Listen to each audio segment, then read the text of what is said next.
Hürmetli vatandaş, bugün leksiyalarımızı başlayımız. Bugün Çiğsağış 2019 yıl 6. ayının 5. günü. Hepteki çarşamba.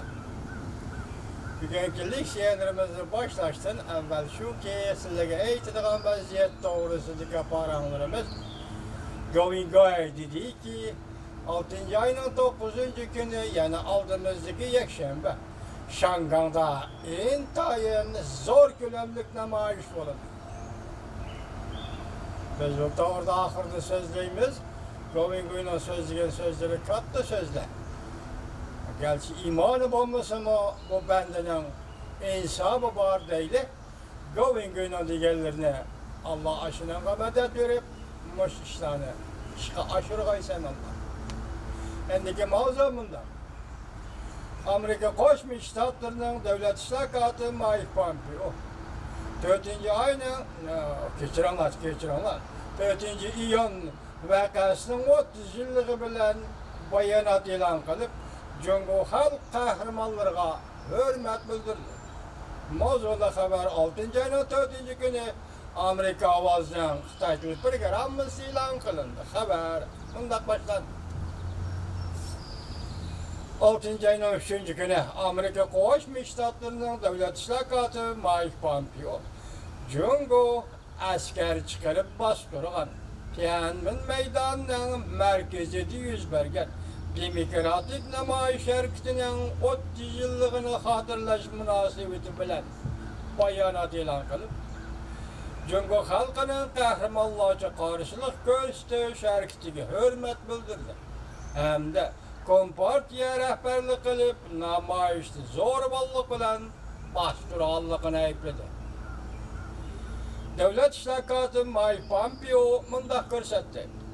Amerika Cungo'nun halkara sisteminin işine kirip durup içip etilgen kenglik'e karab mağmagallığı üçün ümitsizlendi.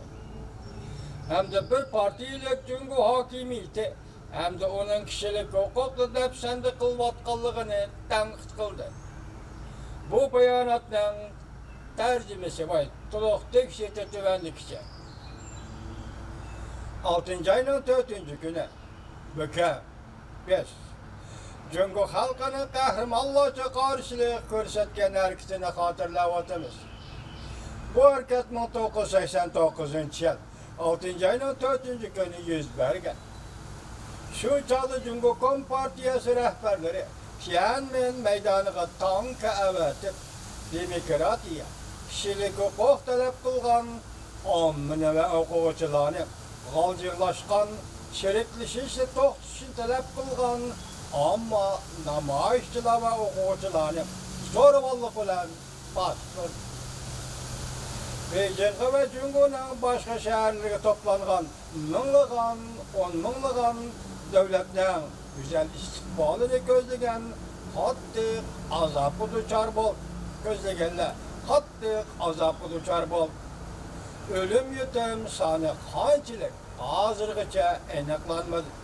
Biz hozir eliki qarindoshlardan ayrilgan hamda hasratlangan oilalarga aile tavabuatlarına çunqur matem bildirimiz.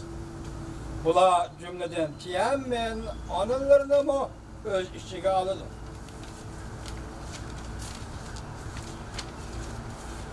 Bula her qanday xatarga qaramay mas'uliyatni so'rashda qalayotidir. 30 yil burungi voqealar bizning va butun dunyodagi erkinlikni qizg'in suydigan kishilarning qalbini titratmoqda. Tiananmen'de bastırış elip bargandan keyingi 10 yıl içinde Amerika Cungo'nun halkara sistemiga kirib texmi içip etilgan sig'dirishchanlikka ega bir jamiyat qurishini arzu qilgan edi. Lekin Amerikaning bu arzulari tarmar bo'ldi. Cungo'da bir partilik hokimiyat g'ayri fikrlarni sig'dira olmadi.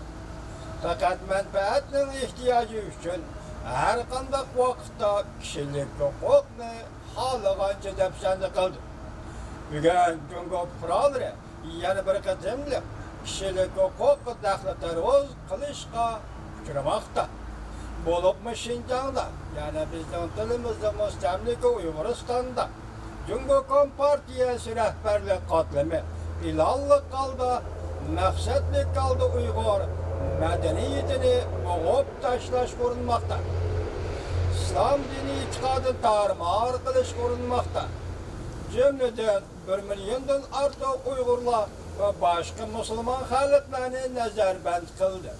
Kompartiya nazorat qilguvchi tizginlashni qurib chiqqan davlat to'g'riliqmi o'zining ko'z qarashlarini ifodalagichilarni bostirdi. Tan jazosi berib jazoladi. 30 yil burun Jungo xalq qahramonlari Tiananmen maydonida o'rnidan dast turib, o'zlarining huquqlarini talab qilgan edi. Biz ularga hurmat bildiramiz. Ularning botirligi o'lgi bo'lib qoldi. Berlin teminining o'rilishidan tortib, undan keyingi bir necha oy ichida Sharqiy Yevropada kommunizm oxirlashgan kundan boshlab keyingilarni va dunyoning har qaysi joylarida erkinlik va demokratiyani qo'lga keltirmoqchi bo'lganlarni rag'batlantirmoqda Tiananmen vaqasi. Biz Jungo hukumatini huquq va erkinlikni qo'lga keltirmoqchi bo'lgan nazarband qilinganlarni turmadan qo'yib berishga chaqiriq qilamiz. Jungo qasddan qo'lga olish vositalarini ishlatib, terrorizm bilan diniy e'tiqod bilan siyosiy ko'z qarashlarni ifodalagichilarni bir tayoqda haydaydigan maydonga aksariyatlik siyosatlarni to'q tutishga chaqiriq qilamiz.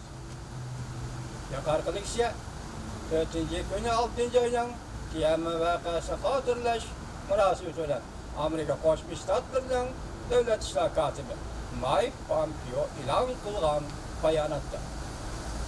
Diqqat qildingizmi? Uyg'ur masalasiga qo'shilib keldi.